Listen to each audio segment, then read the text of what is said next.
चलिए तो आगे देखते हैं हमारे दैनिक जीवन में पीएच का महत्व क्या है ये समझेंगे। तो हमारे दैनिक जीवन में पीएच का महत्व निम्नलिखित है।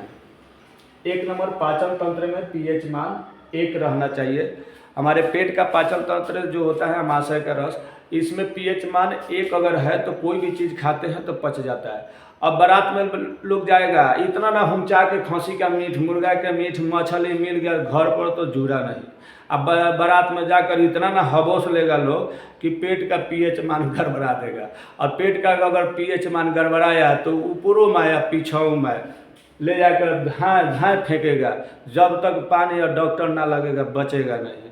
इसलिए आपका पाचन शक्ति मजबूत अगर करना है तो पीएच मान 1 कायम रखना अपना पेट का, नहीं तो गड़बड़ा जाएंगे। दूसरा बात समझेंगे, दांत का पीएच मान 5.5 रहना चाहिए, नहीं तो मुंह महकेगा, दांत बदबू करेगा, दांत क्षतिग्रस्त हो जाता है। इसलिए मुंह अगर महकेगा तो बताओ, किसी अगर ओकरा से अगर बात करत हो रहे हैं सामने आमने, मोबाइल पर तो बतवाएंगे तो उसको थोड़े मुंह का बदबू उसको सुनाई देगा।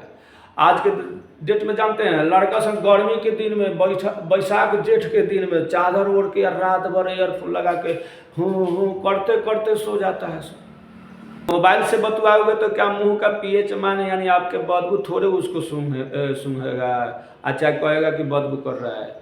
आमने सामने बैठकर किसी से बतवाओ, अगर पीएच मान मुंह का 5.5 से अगर कम है तो आपका मुंह बदबू करेगा, दांत क्षतिग्रस्त हो जाएगा। तो इससे बचने के लिए हम दतवन करते हैं, नीम का, करमैनी का, समझ में आ रहा है, पिल्लो का दतवन आता है, उससे दतवन किया जाता है, मुंह को दांत साफ किया जाता है। नहीं तो ब्रश से धोइए, कोलगेट का इस्तेमाल कीजिए, लाल दंतमंजन उपयोग करके हम मुंह के बदबू को ख़त्म कर देते हैं। अब मिलाओ, अगर किसी का मुंह बदबू करे और उसी समय उसका लवहर आ जाए तो बोलो, बतवाएगा तो बोलो, तो उसका तो पीएच गायब है, यानी 5.5 से अधिक है ना तो कम है, तब भाग जाएगी कि ना, थोड़ा सा बतवाएगी, मुँह घुमा लेगी। और शादी हो गया, बीवी के पास सोओगे तो मुँह होने बीवी घुमा लेगी, बोलो कितना गलत लगेगा। तो ये पीएच मान हम दांत तो खैनी बीड़ी सिगरेट पिएंगे, शिखर पान खाएंगे तो बदबू करेगा कि ना, करेगा।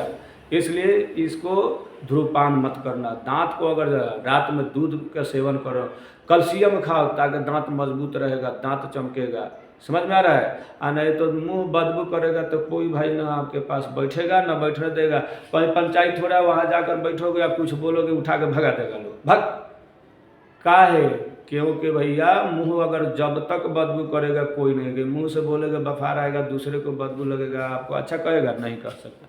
तो आगे सुनिए, शरीर में दर्द लैक्टिक अम्ल के कारण होता है। जब शरीर में लैक्टिक अम्ल बन जाता है तो ऑक्सीजन का उत्सर्जन सही से नहीं हो पाता है, जिसके कारण शरीर में दर्द होता है। मिट्टी का पीएच 7 के आसपास होना चाहिए। अगर इसके आसपास नहीं है, का पीएच मान अगर 7 से कम है या ज़्यादा है, आसपास है तो चलेगा। मिट्टी का पीएच मान 7 के आसपास होना चाहिए। अगर इससे थोड़ा सा मानते हैं कि 6.5 है, 7.5 है, तब भी मिट्टी का पीएच मान सही है, उसमें पेड़ पौधा वृद्धि करेंगे। अगर एक में 5 हो गया, उन्हें 8 हो गया तो थोड़े होगा, तब तो पेड़ सूखिए जाएगा। तो इससे बचने के लिए वहाँ पर चूना रख देते हैं, बकरी के जो गोबर होता है लेढ़ी उसको रख देते हैं, गाय माल जाल के गोबर रखते हैं, थोड़ा खाद मसाला डाल देते हैं ताकि वहाँ पीएच मान कायम रहे, 7 के बराबर आ जाए आसपास।